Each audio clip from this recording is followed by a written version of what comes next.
Hello guys, my name is Alvin. And I'm Abby. And thanks so much for watching Avocado Gear, where we talk about keto lifestyle, products, and tech reviews every week, giving you as much information that you need before you actually buy it. And in this video, we'll talk about one of the best wireless microphone available today when it comes to vlogging, interviewing, or any video content creations in general, which is the Rode Wireless Go-To. And we'll also try to cover most of its features and other related tips and tricks to help you understand whether this mic is worth investing at kung bakit namin siya gusto compared to other options. So if you're new to our channel, please consider subscribing as we upload every week, and hit the bell notification so we can keep you in the loop of what's next. So without further ado, let's jump into the review.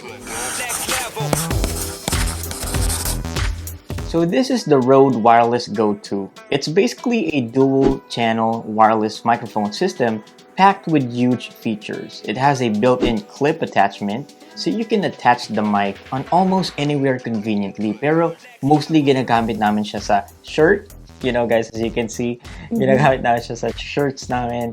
It also doubles as an attachment then for cold shoe mounts, usually sa ibabaw ng cameras or included din mostly sa camera rigs. By the way guys, this microphone is the successor of the Rode Wireless Go version 1, kung saan isa lang ang mic na kasama doon, while this newer version has two mics that work perfectly for two persons or subjects. Especially sa amin, kasi dalawa kami, ayoko naman makipag-agawan sa kanya. And not to mention guys, the Wireless Go-To is also perfect for interview productions, for vlogging, video creations, conducting online tutorial or classes over the computer, which is, alam naman natin na very uso yan ngayon during the COVID, or pretty much anything you can use the mic for kasi very convenient talaga siya. Now, each unit includes two transmitters, which are the ones that carry the actual microphone output. One receiver unit that connects to your camera or to any audio recording or editing hardwares. 3 furry windshields, 3 USB-C to USB-A cables for charging and data transfer, which is what they call the Rode SC20 cable, 1 TRS to TRS memory cable or the Rode SC5 cable, which is used to connect the receiver to your audio input. And of course, may included din na Rode branded carrying pouch. Wow! Yun ang maganda, may libre. Right. Now, this Wireless Go-To mic has a Series 4, and that's 2.4 gigahertz digital transmission with 128-bit encryption. It uses a 3.5 millimeter TRS connection, and it works for both USB-C and iOS devices then. The built-in rechargeable lithium-ion battery can last up to 7 hours of battery life from full charge, and it also has the ability to switch between mono and stereo output, which is helpful, especially if you will switch some details from your audio during post-editing. And what's good about this mic is that it has a 200-meter range or line of sight. So kahit malayo ka from your actual camera, pasok ka pa din. Guys, by the way, hindi kami audio experts, audiophile, or what have you. Sadyang we were just on the lookout for the perfect mic system that works best for us, and I think this one has it. That is correct. Now, taking a closer look on the microphone transmitter is where we can see the actual built-in microphone section. A 3.5mm TRS input where you can hook up a separate mic like lavalier mics or extension. The battery and connectivity LED indicators, the USB-C port for charging and data transfer, and as well as the power button. Now to attach the windshields, just simply align the dots parallel to the ones on the mic. Then push it towards the mic and twist the windshield to lock itself into place. Sa receiver unit naman, it has the gain control that also works as a mute button for both mics, the pair button or channel selection, and when you press both buttons at the same time, it will switch between merge or split mode. But ito rin kasi yung option na pwede mong gawin directly dun sa computer mo, which we're about to see later on. It also has a USB-C port for charging and data transfer, a 3.5mm TRS output, the power button, and of course, meron rin siyang small LED screen sa harap where you can see the actual settings of the mic itself. Wow, that's good. Now guys, you might probably be asking kung paano nyo ma-access yung settings ng mic and change it the way you want. Well, madali lang. On your computer, simply download the Rode Central app, which is compatible for both Windows or Mac OS. We'll put the app download link in the description below for your reference then. And once downloaded na siya, just simply connect your Rode Wireless Go 2 devices using the cables provided. At yun na, may access ka na to set the mic the way you want. Now, the way we set this up is super simple. Once everything is plugged in, you can first access the setting of one of the mic transmitters by clicking on it on the left side of the screen. Then click the gear icon to open the setting. Now here is where you can find 4 adjustment settings on top. You can switch the first one as off mode or always mode, which means lagi siyang magre-record individually once turned on, and the audio file will be stored directly sa microphone unit, di ba? Oh, How that's cool is cool. that? And also you can switch it to backup, which means na kahit mag-glitch yung mismong audio recording from the camera, may recorded backup ka na stored din mismo dun sa may mismong microphone unit. Di ba? Small but terrible. Yes. Now the second one is the pad mode that works to minimize the excess sound that may interfere during the recording, like the sound ng damit or anything other than the audio. So in this case, naka-off yung pad namin. I'm not sure if you can hear my damit or whatnot. So there you go, guys. The LED brightness level on the actual mic itself, and of course the customizable power button na pwede mo ring i-switch between the normal power button, a marker mode where you can flag an audio recording to help you spot or indicate a specific part or section on your recording, which is intended to work as a reminder during editing. And lastly, the mute mode. Underneath the adjustment setting is the battery life indicator, the recording quality where you can select between compressed and uncompressed options. By choosing the uncompressed option, it trims down the recording time down to 7 hours compared to the compressed option, where it provides up to 41 plus hours of recording time limit. Diba? Sobrang cool. Oh. And so far naman actually wala kaming difference na experience sa sound quality niya, in my opinion, between the compressed and uncompressed options. And it has the delete icon where you can delete the entire recording stored in the mic, the date and time display of the device, and as well as the current firmware ng actual device. And what you see now is actually our preferred setting for both the mic transmitters, where you can just simply, copy the same exact setting adjustment for the second mic transmitter din. Now, moving on sa receiver, meron din siyang adjustment setting where you can find the backlight section and turn it either on or off. The gain mode where you can select between fine, which is what we preferred, kasi you'll get to adjust the gain level manually by switching the plus or minus icon. Depende sa kung paano mo gustong kalakas. Right. Pero in our case, minus 12 dB lang kasi I think this is the safest level that works for us. Right. But of course, meron din siyang coarse mode where it allows you to change the gain of the mic like either low, mid, or high. Now, you can also adjust the mode whether you want both audio coming out of the mics to be merged into one audio file or split mode para hiwalay yung audio during editing from both mics. You can also turn the safety mode on and off kung gusto mong mas prominent yung audio coming from one of the mics or you want both mics to have the same audio level during the recording. The power button can be customized then as marker or backlight, depende sa gusto mo. It has the battery life indicator then, the date and time of the device, and as well as the current firmware version.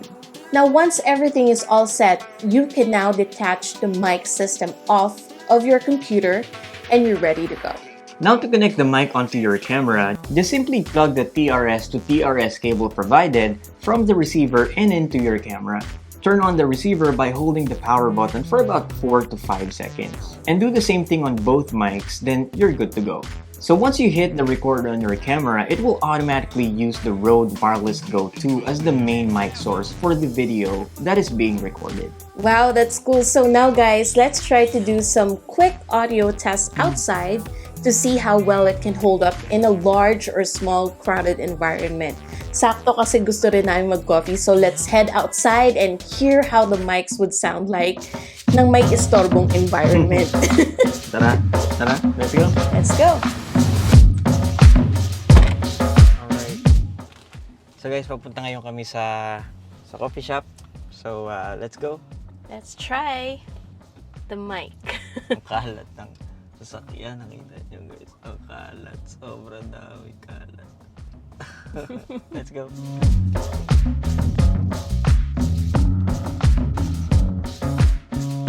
Malapit na tayo sa All Home.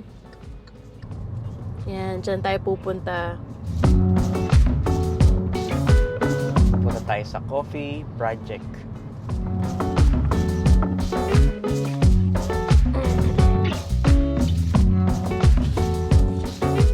Okay na, malinis na yung ano mo. Malinis na.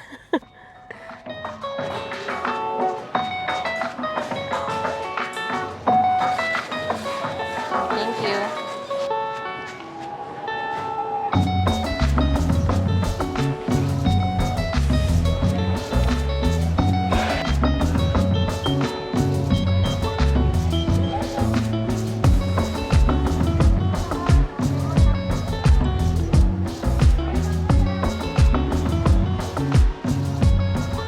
Alright guys, so as you can see, nandito ngayon kami sa kapehan.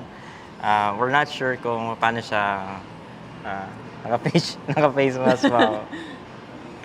So hindi natin alam kung paano siya, kung paano yung sound niya right now. Hopefully naririnig pa rin.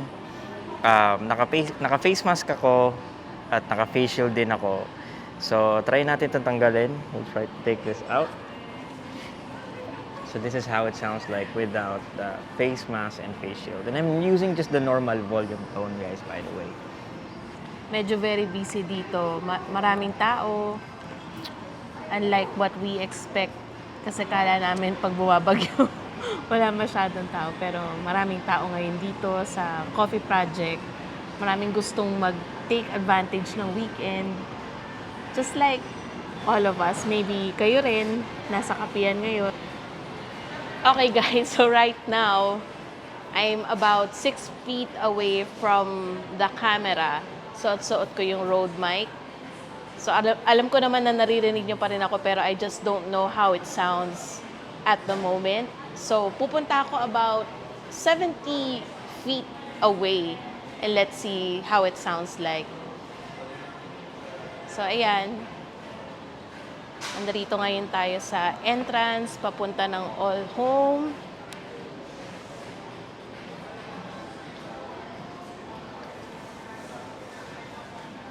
And eto, nagsasalita ako just to know if there's any sound interference, pero hopefully wala. We will know once we are in the editing phase of our video. So malayo na tayo sa camera and nandito na tayo sa word na dine in. Hopefully I can come up. Pwede bang pumanek, sir? Magsa-sound quality lang. Yon. So we'll just move it for a while. And nandito tayo ngayon sa taas ng All American Trading logo. Can you still hear me? Hello, sound check. And we'll go down and get back to the camera. Let's see if you can still hear me when I go back. Okay, thank you, sir. So ngayon, papabalik na ako sa camera. Let's see if there's any interference with the sound. I'm here. Such a beautiful spot. So pabalik na tayo. Buti na lang pinayagan tayong pumanik doon. May mga employee from All Home. Mababait sila, guys. Very welcoming. Narinig niyo pa ba ako? So, For sure, ngayon naririnig niyo na ako kasi malapit ako sa camera. Pero we will know in the editing phase kung okay pa ba yung sound quality niya. Alright guys, so just about now, ngayon naman pupunta tayo dun sa may, anong pangalan na ito? All American restaurant.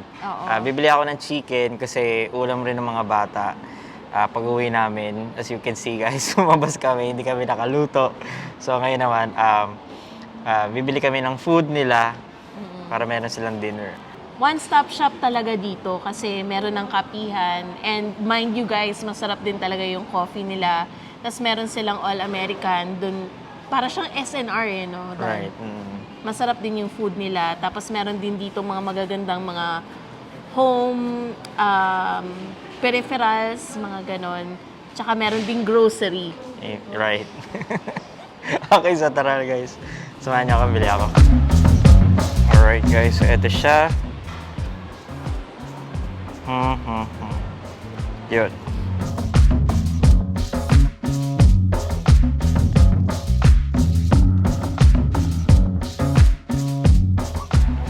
Alright guys, so babalikan na lang daw yung chicken. Balik ulit tayo doon once it's done. Alright, so there you go guys. Nagka-copy na kami. Alright guys, so there you have it. Hopefully nakapulutan ninyo ng information itong video namin. And real quick lang din guys, before we end this video, we just want to leave you with a promising word from the Lord found in Psalms 100, 1-3 that says, "Make a joyful noise unto the Lord, all ye lands. Serve the Lord with gladness. Come before his presence with singing. Know ye that the Lord, he is God. It is he that hath made us, and not we ourselves. We are his people and the sheep of his pasture." So guys, let us not forget that the Lord is good and that those who love him as the Lord of hosts and, the only creator will be acknowledged by him as part of his people and his flock. And in return, it is our commitment to actually love the Lord back by serving and praising him and of course sharing his word to the world as well. So there you have it. What do you guys think? Curious din kami with your thoughts or questions if you may have any, as we will always make sure to answer them in the comment section below. Abangan nyo rin guys as we will try to cover then some accessories for this Rode Wireless Go 2 in our upcoming videos. That's right. And if you find value in this video, we would really appreciate if you can like, share this video so you too can help us help you getting to know what's new, what's effective, and what's relevant for your keto lifestyle and updated tech finds. So thank you guys for being with us and see you again next week for our next video. God bless everyone. Goodbye. Bye.